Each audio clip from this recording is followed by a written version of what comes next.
Masih terkait berita ekonomi Tribuners, bawang merah turun hingga 30%, sementara bawang putih konstan di kisaran Rp45.000. Pekan kedua di Februari 2024, beberapa komoditas di pasaran mengalami penurunan harga. Salah satunya bawang merah yang sebelumnya dijual Rp60.000 per kilogram, kini turun sebanyak 30%, yakni Rp40.000 per kilogramnya. Pada Tribunambon.com, salah satu pedagang Ahmad memprediksikan harga bawang merah bakal kembali naik disebabkan pasokan yang tidak menentu. Sementara itu untuk bawang putih masih konstan di harga Rp45.000 per kilogram. Ahmad mengaku fluktuasi harga bawang tidak terlalu berpengaruh pada minat beli masyarakat. Selain bawang, penurunan harga juga terjadi pada cabai rawit, Tribuners. Harga cabai rawit atau cili kecil di Kota Ambon mengalami penurunan drastis.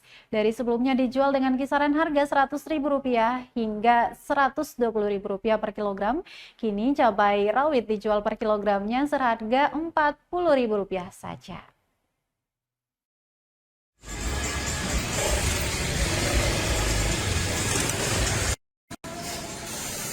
Download Tribun X sekarang, menghadirkan lokal menjadi Indonesia.